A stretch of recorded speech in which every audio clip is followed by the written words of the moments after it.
Hi, today is November the 2nd, and I'm coming to you from a location in Mississauga once again. I was supposed to have arrived in Charlotte, North Carolina yesterday at 11:50 p.m. a.m. I took the bus out of Toronto Union Station, travelways via Windsor down to southwestern Ontario, over to Detroit, change 5 hours to Detroit, and go to Toledo, and then from Toledo to Charlotte. As you well know, because of some certain people, leaders, who had maligned my character, had spoken to Samaritan's Purse that my vulnerable sector background check was that I was a sex offender nationwide, listed as a sex offender. Those who have a vulnerable sector police check, it is to work with adults with disability, young people, and children in various organizations, charitable organizations, or volunteering. I originally got one for every time I was a daycare teacher, and then I got one for Catch Fire Toronto when I was going to volunteer in the nursery, and this one was for when I had a job at Sunshine, so it was dated last year.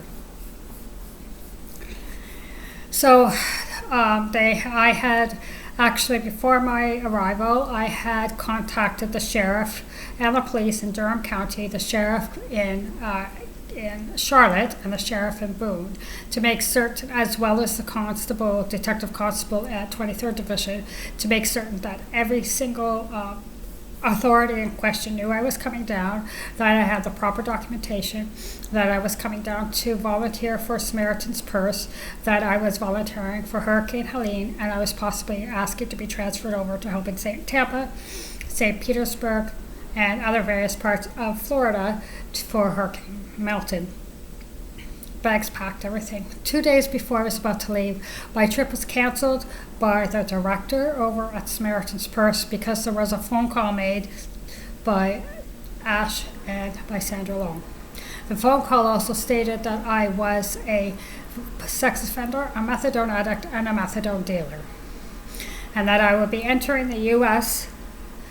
and I was dealing crystal methadone, and I was a sex offender. So I was stated that I would no longer be eligible or wanted at any Samaritan's Purse location to volunteer. I asked for a meeting when I was down in Charlotte, and I asked to speak to someone face to face because it's easier to ascertain somebody's character when you speak to them face to face, see full documentation, and quite possibly to pray with them. I was told by the director that she did not want to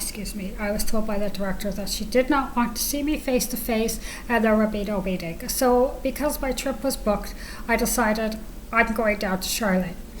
A couple of days before I left for Charlotte, I had to spend the night in a bus station. The reason being, as we well know, at 3401 Escada Drive, there was some problems with Fazal, and Fazal giving my mail to Norman Brown, as well as there was other issues with the lease and them watching me out and N11 and all that. I had spoken to a police officer in Peel and asked for property removal assistance. They said that they would contact the landlord, which was Fazal, and they would speak to them that there would be no problems. Fazal had stated that there would be no problems, and so I had left the day before on the Wednesday on the 30th to put my duffel bag, a large duffel bag, and a suitcase that I did not need with a friend of mine. I came back at 10 to 6. He had taken all my things and put them in a garbage bag and put them in his that were laid out, and the things that were packed, put that in his garage. He said that I was a liar, and so I had taken my things in a garbage bag, that everything was there. I double checked and made certain everything was there, and yes, I did cause quite a disturbance. I was yelling. I said, call the police.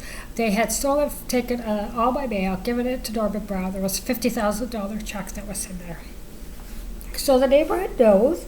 I did not contact the police. I did, however, leave a letter in the room. It was probably thrown out. And I did throw out a number of items. a comforter that was not needed, my pillows. I threw out some t-shirts, some clothing that was too big and old and ripped, and things that I was still wearing. I threw out a cream and some other things like that. So I spent the night over at Union Station and the bus station. They allowed me to spend the night there. They said that as long as you have a ticket printed out, which I did have for Charlotte, for Boone actually, that I was allowed. And all you needed to do was show the security officers the ticket. At the Union bus station, they come in at around 2 a.m. and they take out the homeless people. Because as we know, street people and homeless people, they need warmth, they need comfort. And they go into places like bus stations and Union Station to sleep, to use the restroom, and to panhandle for money or food, or check the garbage cans for food, which I think everyone knows my opinion on what that is and how I feel about that. So I did spend the night in the bus station, and I did clean up and everything in the restroom there. I did get food from the vending machine when my ODSP check came in, got a return ticket and from Charlotte to Toronto. And I also I just bought everything, did what I needed to do. At 8:20 a.m. I got on my bus and I went to Detroit. I had a hotel book, so that was fine. Everything was fine. And so upon arriving in Detroit, everybody from the bus, upon arriving in, you went via Windsor under the tunnel. Upon arriving in Detroit, as you do with any border, you have to have your suitcases scanned, you have to show documentation and your passport and everything like that. So that's fine. That I had no problem. I had all my documentation. I had my income taxes from 2021. I had T5s. I had bank statements from all the way back from April, from my bank, from April via to the end of October, 25th, I believe. I had all of my immunizations, including COVID. My pharmacy had printed off a letter of my medications that I take. I had my resume. I had my pay stubs from KGS, as well as a registration application form. I had other invoice pay from a job that I had years ago. I think that was all I had. I had all the documentations necessary. I spoke to the customs officers, the customs guard. The first person I spoke to had no idea what I was discussing. He seemed to be very inept, very unknowledgeable about anything. The second woman that I spoke to, she asked for my passport. I showed her my documentation. They said to me, why on earth, if you had to show all this documentation, why would you be the last one off the bus? Why aren't you not the first one off the bus? I stated I had to gather my things. I had to toss the driver some things, and I came in and put my luggage to be scanned. There was no problems with my luggage being scanned. There was no question to open my luggage. There was nothing wrong. I showed my documentation. The individual said to me, "Have a seat. You are going back. You are not entering you are not moving forward you're not moving forward in the U.S. today. You will be sent back to Canada." I looked at them and I said, "Is there a problem? I have a return ticket."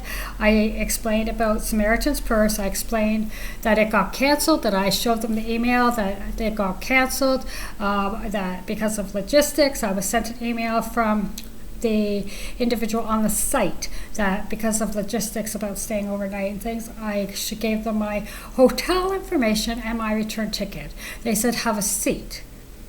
They took my passport, they took my documents, and I was looking on my phone to see where I would be staying, because if I was going back to Toronto, I obviously needed a place to stay.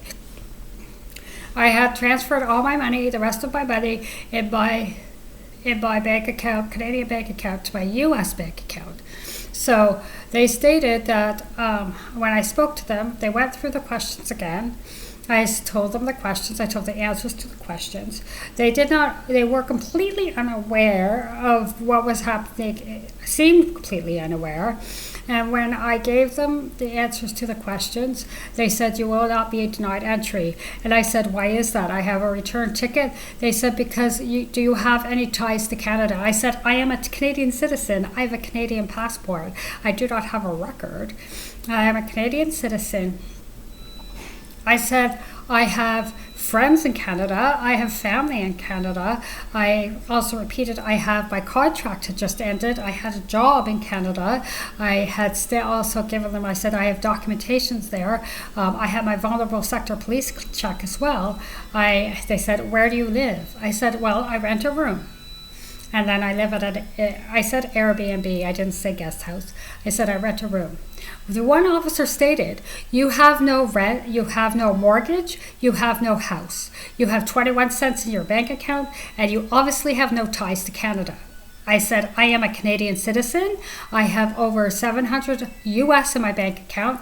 I'm on Ontario Disability Support Program. I received my check. That is from yesterday. Yesterday or the day before. I said, if you'd like to see on my app, I could show you. They said, we don't want to see your app. You're being denied entry. I said, why is this? They said, we don't trust that you have any ties to Canada. You have no ties to Canada. And why are you going to the S? Do you have friends down there? I explained that I was a member of Castor Fire Toronto. I explained that because I was going down to see Castor Fire Rally. I said I did that last year because they questioned about my why I went down to North Carolina last year. I stated at the Queenston-Lewiston Bridge border crossing, that I flew out of Buffalo into North Carolina, Raleigh-Durham Airport, that, excuse me, that I had a visitor's visa. The visitor's visa that they gave me was to January 3rd, November 2nd to January 3rd. That was the visitor's visa. I also stated that I came back early. I came back on November the 7th, and I stayed in Niagara-on-the-Lake. I also stated I went down there because Castor Fire Toronto has a founded church, a satellite church that was founded, and people do it all the time. Castor Fire has churches around the world.